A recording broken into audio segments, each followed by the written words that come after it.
Hello friends, welcome to Day Trader Telugu and good evening. Sensex 581 points down 57,277 దగ్గర close అయితే Nifty 168 points down 17,110 దగ్గర close అయింది. whereas bank Nifty 275 points rally 37,982 దగ్గర close అయింది. ఇవాల్టి markets even recent day మార్కెట్ని మీరు గమనిస్తే మార్కెట్లో ఒక స్ట్రాంగ్ వోలటాలిటీ కనిపించింది.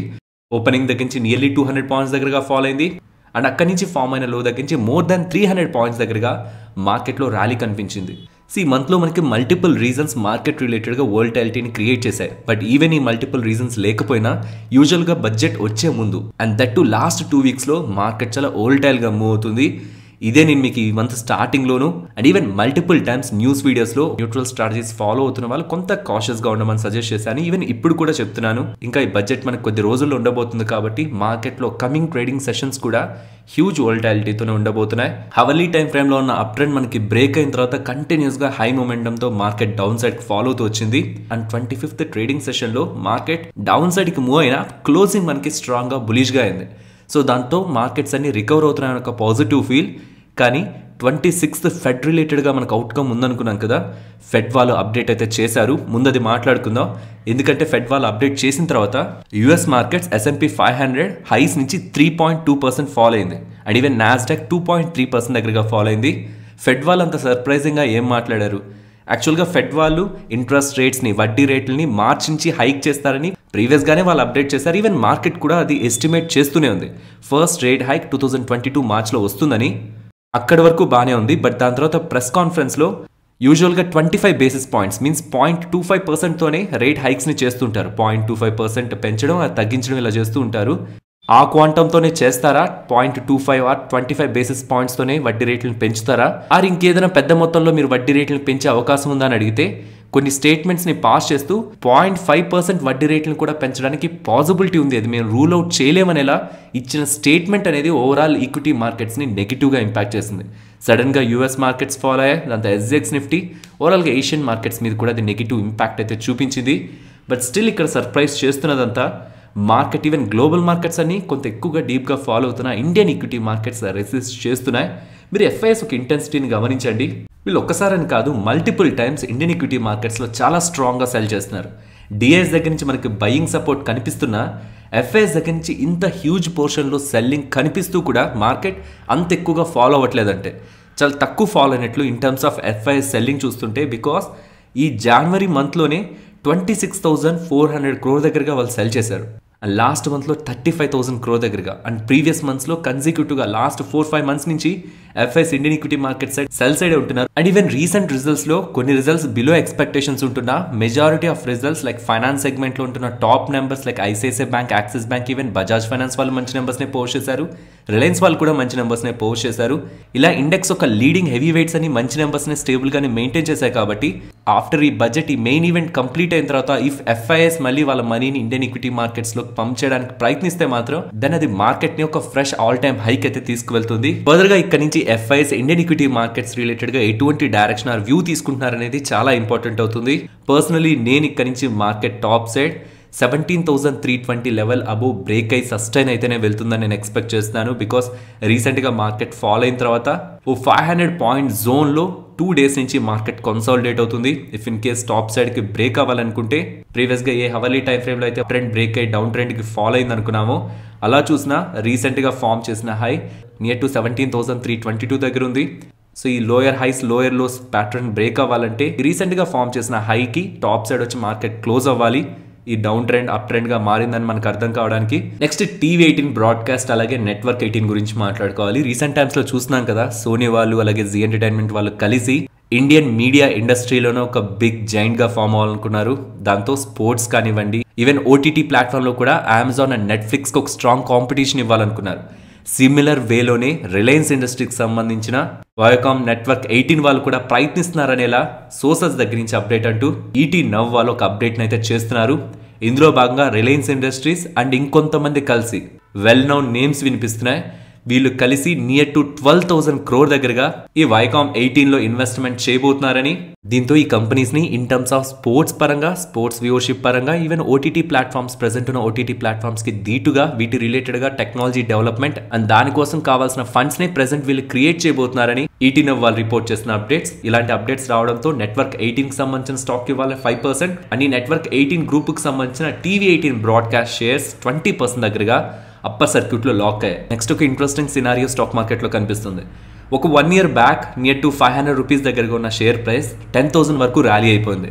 పోనీ వాళ్ళు ఏమైనా మంచి నెంబర్స్ ని పోస్ట్ చేస్తున్నారా అంటే మీరు గమనిస్తే ఈ కంపెనీ యొక్క సేల్స్ ని గమనిస్తేనే మనకు ఐడియా వస్తుంది. గమనిస్తే 1 crore కంటే బిలోనే మోస్ట్ ఆఫ్ ద క్వార్టర్స్ వీళ్ళు సేల్స్ ని రిపోర్ట్ చేస్తూ వచ్చారు. అలాంటి ఈ కంపెనీకి 20,000 crore దగ్గరగా మార్కెట్ క్యాపిటల్ ఇచ్చింది. కంటిన్యూస్ గా అప్పర్ సర్క్యూట్స్ తో 500 రూపీస్ దగ్గరగా ఉండే స్టాక్ 10,000 దగ్గరగా ర్యాలీ అయింది. ఎందుకు ఇది మాట్లాడుతున్నానంటే ఇది లోదా గ్రూప్ కి సంబంధించిన కంపెనీ. లోదా గ్రూప్ వాళ్ళు నిన్న రిజల్ట్స్ ని పోస్ట్ చేస్తూ, సో ఓవరాల్ గా చూస్తే ఈ నేషనల్ స్టాండర్డ్ ఇండియా అనేది లోదా గ్రూప్ కి సంబంధించిందే కాబట్టి లోదా గ్రూప్ లో దీన్ని విలీనం చేయబోతున్నా కాబట్టి ఈ షేర్స్ ని హోల్డ్ చేసిన వాళ్ళకి లోదా గ్రూప్ షేర్స్ వస్తాయని చెప్పారు. కానీ ఆ రేషియోస్ ని గమనిస్తే ఈ నేషనల్ స్టాండర్డ్ అనే ఈ కంపెనీలో 100 షేర్స్ ని హోల్డ్ చేసిన వాళ్ళకి ఈ లోదా కంపెనీలో 9 షేర్స్ అలాట్ చేస్తారని చెప్పారు.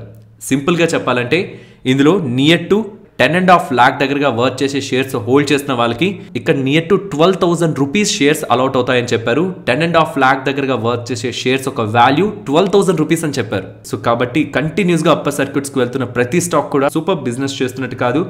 జస్ట్ మీరు screener.in లోకి వచ్చారు, ఇంకే వెబ్సైట్ లోకైనా వెళ్ళి వాళ్ళ రీసెంట్ రెవెన్యూస్ అండ్ వాళ్ళ ప్రాఫిటబిలిటీ సింపుల్ గా ఈ 2 terms లాస్ట్ ఫ్యూ క్వార్టర్స్ నుంచి అలా గ్రో అవుతున్నాయా, స్టాక్ ప్రైస్ కి తగ్గట్టు గ్రో అవుతున్నాయా, సర్ప్రైజ్ చేస్తుందా మార్కెట్ అలా నెంబర్స్ తో, దెన్ అప్పుడు ఆ కంపెనీకి సంబంధించిన బిజినెస్ ని స్టడీ చేసే ఏ యాక్షన్ అయినా తీసుకోండి. తప్పితే జస్ట్ స్టాక్ ప్రైస్ ఒక పాయింట్ వరకు ఎక్సైట్మెంట్ అయితే ఇస్తుందేమో కానీ మనం ట్రాప్ అయ్యామన్న విషయం మనకు అర్థమైన తర్వాత మనం ఎగ్జిట్ అవడానికి కూడా ఇవి మనకి ఆప్షన్ ఇవ్వవు.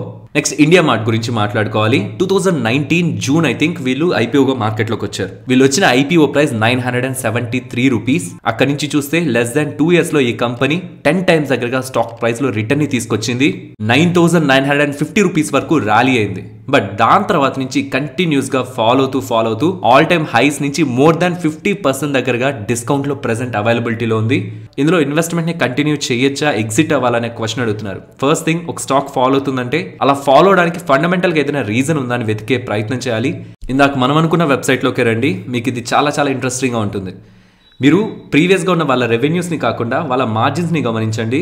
వాళ్ళ లిస్ట్ అయిన పాయింట్ దగ్గర నుంచి కూడా గ్రాడ్యువల్గా వాళ్ళ మార్జిన్స్ని పెంచుకునే ప్రయత్నం చేస్తూ వచ్చారు. 11%, 26, 24, 27, 33, 50, 51, 51 అగైన్ 48కి ఫాలో అయిన జూన్ 2021 మీన్స్ సెప్టెంబర్ ఎండెడ్ క్వార్టర్కి ముందు వరకు, రీసెంట్ సెప్టెంబర్ ఎండెడ్ క్వార్టర్ ముందు వరకు కూడా 50% ఆపరేటింగ్ ప్రాఫిట్ మార్జిన్ ని మెయింటైన్ చేశారు. స్టాక్ ప్రైస్ ని కూడా మీరు గమనించండి. ఒక పాయింట్ ఆఫ్ టైంలో 51 నుంచి 48కి డిప్ అయినప్పుడు స్టాక్ ప్రైస్ మనకు ఫాలో అయింది. కానీ అగైన్ జూన్ క్వార్టర్లో వాళ్ళు మంచి నెంబర్స్ ని పోస్ట్ చేసేసరికి స్టాక్ ప్రైస్ లో అగైన్ ర్యాలీ. సో ఈ సెప్టెంబర్ క్వార్టర్లీ రిజల్ట్స్ అప్డేట్ అయ్యే ముందు వరకు కూడా స్టాక్ ప్రైస్ లో మంచి గ్రోతే కనిపిస్తూ వచ్చింది. కానీ అక్కడి నుంచి ఎందుకని స్టాక్ ప్రైస్ ఫాలో అయింది? అగైన్ ఆన్సర్ వాళ్ళ మార్జిన్స్ లోనే ఉంటుంది. 50 నుంచి 46, 46 నుంచి 43. కమింగ్ క్వార్టర్లీ రిజల్ట్స్ లో బెటర్ అవుతుందేమో కదా మార్జిన్ అంటే, రీసెంట్ గా వాళ్ళు పోస్ట్ చేసిన నెంబర్స్, ఈ డిసెంబర్ ఎండెడ్ క్వార్టర్ లో వాళ్ళు పోస్ట్ చేసిన నెంబర్స్ లో మేనేజ్మెంట్ చేస్తున్న కామెంటరీ నెక్స్ట్ క్వార్టర్లీ రిజల్ట్స్ లో ఇంకా మార్జిన్స్ లో ఇంపాక్ట్ ఉండడానికి పాసిబిలిటీ ఉంటుందని. సో మార్జిన్స్ ఇంకా స్ట్రింక్ అవడానికి పాసిబిలిటీ ఉంటుందని మేనేజ్మెంట్ చేస్తున్న అప్డేట్స్ మార్కెట్ ఈ B2B సెగ్మెంట్ లో, బిజినెస్ టు బిజినెస్ సెగ్మెంట్ లో ఏ అడ్వాంటేజ్ అయితే ఈ కంపెనీకి ఉంటుందని భావిస్తూ ఈ కంపెనీ రిలేటెడ్ గా స్టాక్ ప్రైస్ ని ఇంతలా ర్యాలీకి తీసుకువెళ్ళిందో, వీళ్ళ మార్జిన్స్ తగ్గుతూ ఉండేసరికి మార్కెట్ కి కంఫర్ట్ దొరక్క ఉన్న ఎక్స్పెన్సివ్ వాల్యుయేషన్ ని కరెక్ట్ చేసే ప్రయత్నంలోనే ఇలా స్టాక్ ప్రైస్ మనకి ఫాలో అవుతుంది. ఓకే, ఇప్పుడు ఇది మన ఆపర్చునిటీగా చూడాలా. ఇలా పడుతున్న స్టాక్ ప్రైస్ ఆపర్చునిటీ అంటే నా ఒపీనియన్ వరకు షేర్ చేస్తాను. ఇది బై ఆర్ సెల్ రికమెండేషన్ అసలు కాదు. ఫస్ట్ థింగ్, వీళ్ళు చేస్తున్న బిజినెస్ ఏంటి? వీళ్ళది B2B బిజినెస్. B2B అంటే మీన్స్ చాలా బల్క్ గా ప్రొడ్యూస్ చేసే వాళ్ళ దగ్గర నుంచి ఇంకొంత లో స్కేల్లో బిజినెస్ చేసే వాళ్ళు ప్రొడక్ట్స్ ని కొనుక్కుంటూ ఉంటారు. అది మీరు ఇండియా మార్ట్ వెబ్సైట్ లోకి వెళ్తే మీకు ఈజీగా అర్థమైపోతుంది. అండ్ ఈ సెగ్మెంట్ కి ఇండియాలో గ్రోత్ లేదా అంటే గ్రోత్ డెఫినెట్లీ ఉంది. మరి ఎందుకని స్టాక్ ప్రైస్ ఇంతలా ఫాలో అవ్వాలి? యూజువల్ గా మార్కెట్ ఎప్పుడు ఈ క్వార్టర్ లేకపోతే నెక్స్ట్ క్వార్టర్ లో వచ్చే నెంబర్స్ ని కాదు, ఫ్యూచర్ ని ప్రొజెక్ట్ చేస్తుంది. మరి అలాంటప్పుడు ఎందుకని మార్కెట్ వీటిని ఒక కన్సర్న్ లా చూస్తుంది అంటే, ఈ సెగ్మెంట్ లోకి B2B సెగ్మెంట్ లోకి జస్ట్ డైల్ వాళ్ళు ఆల్రెడీ ఎంటర్ అయ్యారు JD మార్ట్ అనే పేరుతో. అండ్ టాటా వాళ్ళు కూడా ఈ సెగ్మెంట్లోకి ఎంటర్ అవుతారనేలా స్పెక్యులేషన్స్ ఎప్పటి నుంచో ఉంది. అండ్ ఇక్కడ జేడీ మార్ట్ అనుకుంటున్నావా జస్ట్ డైల్ వాళ్ళదే? జస్ట్ డైల్ కాదు, ఇప్పుడు రిలయన్స్ ఇండస్ట్రీస్. సో వాళ్ళు ఎంతలా దాన్ని స్కేలప్ చేస్తారనేది, వాళ్ళు వన్స్ ఒక సెగ్మెంట్లోకి ఎంటర్ అయితే డెఫినెట్లీ డిస్టర్బ్ చేస్తారని మార్కెట్ ఎక్స్పెక్ట్ చేస్తూ మేబీ హాఫ్ ఇయర్స్ తో కూడా మేనేజ్మెంట్ వాళ్ళ మార్జిన్స్ ని తగ్గించడానికి ప్రయత్నిస్తుందేమో, ఫర్దర్ గా ఈ సెగ్మెంట్ లో డిస్టర్ప్షన్ ఉంటుందేమో అని మార్కెట్ ఫియర్ కి గురవుతూ మేబీ ఇలా డిస్కౌంట్ చేసే ప్రయత్నం చేస్తూ ఉండొచ్చు వాల్యుయేషన్స్ ని. కానీ B2C సెగ్మెంట్ ని చేసినట్టు లైక్ ఈ జొమాటోలోనో స్విగ్గీలోనో కొత్త కాంపిటీటర్ వచ్చి యూజర్స్ కి డిస్కౌంట్ ని ప్రొవైడ్ చేసి ఎక్కువ మార్కెట్ షేర్ ని గెయిన్ చేసినట్టు, లేకపోతే టెలికాం ఇండస్ట్రీని గెయిన్ చేసినట్టు B2B business to business segment ని డిస్టర్బ్ చేయడం ఎంతవరకు పాసిబుల్ అనేది ఒక question. Yes, listing or platform or subscription fee related గా క్వైట్ అట్రాక్టివ్ ప్రైజెస్ ని పెట్టి ఎక్కువ మంది సెల్లర్స్ ని తీసుకోవచ్చు. బట్ అది ఎంత ఆర్గనైజ్డ్ గా చేయగలుగుతాయి టాటా వాళ్ళు కానీ రిలయన్స్ కి సంబంధించిన జేడీ మార్ట్ అని కానీ నెక్స్ట్ ఫ్యూ క్వార్టర్స్ లో మనకు ఒక క్లారిటీ అయితే వస్తుంది. సో టాటా వాళ్ళు ఈ సెగ్మెంట్ లో ఎలాంటి ఇంపాక్ట్ క్రియేట్ చేస్తారో తెలియదు, కానీ జేడీ మార్ట్ ఒకవేళ అంత సక్సెస్ఫుల్ కాలేకపోయినట్లయితే రిలయన్స్ వాళ్ళు ఎంత ప్రయత్నిస్తున్నా ఓవర్ ద పీరియడ్ వాళ్ళు మార్కెట్ షేర్ ని గెయిన్ చేయలేకపోతుంటే మాత్రం దాన్ని అది క్లియర్ గా ఇండియా మార్ట్ ఒక సక్సెస్ అవుతుంది. పర్సనలీ నేను అది ఇంపార్టెంట్ గా ట్రాక్ చేస్తున్నాను. అండ్ ఈ కంపెనీ పరంగా చూస్తే ప్రమోటర్స్ ఎప్పుడు కూడా పర్సెంటేజ్ ఆఫ్ ప్రాఫిట్ కొంత ఎక్కువ శాలరీస్ రూపంలో లైక్ వాళ్ళు మనీని ఎక్కువ తీసుకోవడానికి ప్రయత్నిస్తుంటారు ఈ కంపెనీ నుంచి. అదొక నెగిటివ్ కన్సర్న్. పర్సనలీ కంపెనీని ట్రాక్ చేసిన వాళ్ళకి అదైతే ఐడియా ఉంటుంది. అపార్ట్ ఫ్రమ్ దట్ ఈ సెగ్మెంట్ B2B సెగ్మెంట్ లో ఇప్పటి వరకు షోని లీడ్ చేస్తూ వచ్చింది అయితే ఇండియా మార్ట్ వాళ్ళే. Next pharmaceutical companies like torrent pharma, Laurus labs, Cipla వాళ్ళ నెంబర్స్ ని పోస్ట్ చేశారు. అవి ఉన్నాయి గమనిద్దాం. First torrent pharma. ప్రాబ్లం అంతా ప్రెసెంట్ ఉన్న ఫార్మాస్యూటికల్ కంపెనీస్ లో చాలా తక్కువ ఫార్మాస్యూటికల్ కంపెనీసే మార్జిన్స్ ని మెయింటైన్ చేయగలుగుతున్నాయి. మీరు టోరెంట్ ఫార్మా రిలేటెడ్ గా గమనించిన లాస్ట్ టైం వాళ్ళ మార్జిన్స్ కంటే ప్రెసెంట్ వాళ్ళ మార్జిన్స్ డిప్ అవుతున్నాయి, మీన్స్ తగ్గుతున్నాయి. మార్జిన్స్ మెయింటైన్ చేయలేనప్పుడు ఏమవుతుంది, రెవెన్యూస్ వాళ్ళు ఒకవేళ ప్రాఫిటబుల్గా ఉన్నా వాళ్ళ లాస్ని పోస్ట్ చేయడానికి పాసిబిలిటీ ఉంటుంది. ఈవెన్ వాళ్ళు లాస్ని పోస్ట్ చేసినా ఎంతైతే లాస్ రెవెన్యూస్లో కనిపిస్తుందో దానికంటే ఒక హయ్యర్ స్ట్రెంగ్త్తో నెట్ ప్రాఫిట్లో కూడా మనకి ఇంపాక్ట్ కనిపిస్తుంది. సో ఇక్కడ మార్జిన్స్లో మనకి ఇంప్రూవ్మెంట్ లేకపోతుండేసరికి రెవెన్యూస్ 1.4% డౌన్ అవుతున్నా net profit quarter on quarter comparison last క్వార్టర్తో కంపేర్ చేస్తుంటే 21.2% దగ్గరగా తగ్గుతున్నాయి. అండ్ వీళ్ళ రిజల్ట్స్ ఇంకాస్త మనం గమనిస్తే వీళ్ళ US sales year on year కంపారిజన్లో 20% దగ్గరగా డౌన్ అయ్యాయి. ఇదే మెయిన్ ఇంపాక్ట్ వీళ్ళ రెవెన్యూస్ని కానీ మార్జిన్స్ని కానీ ఇంపాక్ట్ చేసింది. Because most of the pharmaceutical కంపెనీస్కి మార్జిన్ మెయింటైన్ అయ్యేదే యూఎస్ బిజినెస్తో. అది ఎందుకు మెయింటైన్ చేయలేకపోయారని వీళ్ళు చేస్తున్న అప్డేట్. కొన్ని మ్యానుఫ్యాక్చరింగ్ ఫెసిలిటీస్ ఏవైతే యూఎస్కి ఎక్స్పోర్ట్ చేస్తుంటాయో వాటి రిలేటెడ్గా ఇన్స్పెక్షన్ జరగాల్సి ఉంది. ఇన్స్పెక్షన్ జరిగి అక్కడ మా క్లియరెన్స్ వస్తే మేము మా డ్రగ్స్ని ఎక్స్పోర్ట్ చేసి యూఎస్లో బిజినెస్ని పెంచుకోవచ్చు. కానీ ఆ ఇన్స్పెక్షన్ డిలే అవుతుండడం కారణంగానే యూఎస్లో సేల్స్ తగ్గాయని వీళ్ళు మెన్షన్ చేస్తున్నారు. ఇది torrent pharma. Next Laurus labs గురించి మాట్లాడుకోవాలి. ఇక్కడ కూడా సేమ్ సినారియో. లాస్ట్ క్వార్టర్తో కంపేర్ చేస్తున్నా, లాస్ట్ ఇయర్ సేమ్ క్వార్టర్తో కంపేర్ చేస్తున్నా మార్జిన్స్లో అయితే ఫాల్ కనిపిస్తుంది. కానీ స్టాక్ ప్రైస్ పెద్దగా ఇంపాక్ట్ అవ్వలేదు. బికాస్ వీళ్ళు లాస్ట్ క్వార్టర్లోనే నెక్స్ట్ రాబోతున్న క్వార్టర్లీ రిజల్ట్స్ కూడా అంత స్ట్రాంగ్గా ఉండవని మార్కెట్ని ఆల్రెడీ ప్రిపేర్ చేసి పెట్టారు. బట్ ఈసారి వీళ్ళు చేసిన కామెంట్స్ ఇలా ARV సెగ్మెంట్కి సంబంధించిన APIs, ARV అంటే anti retroviral and even formulation సెగ్మెంట్కి సంబంధించిన డ్రగ్స్ని వీళ్ళ ఛానల్ పార్ట్నర్స్ ఎక్కువగా కొనుగోలు చేయలేదని, బికాస్ వీళ్ళ ఛానల్ పార్ట్నర్స్ దగ్గర ఆల్రెడీ స్టాక్ ఉందని, అది నెక్స్ట్ క్వార్టర్ క్లియర్ అవుతుంది కాబట్టి Q4లో మంచి డేటా నమోదు అవుతుందనేలా వీళ్ళు కొంత పాజిటివ్ లైనింగ్ అయితే యాడ్ చేస్తున్నారు. అండ్ చాలా తక్కువ కంపెనీస్, ఫార్మా కంపెనీస్ మంచి నెంబర్స్ ని మెయింటైన్ చేయగలవు, దాంతోపాటు మార్జిన్స్ ని కూడా. అందులో సిప్లా వాళ్ళు ఇక్కడ గమనించండి, రెవెన్యూస్ లో 0.7% దగ్గరగా క్వార్టర్ ఆన్ క్వార్టర్ కంపారిజన్ లో డ్రాప్ కనిపిస్తున్నా.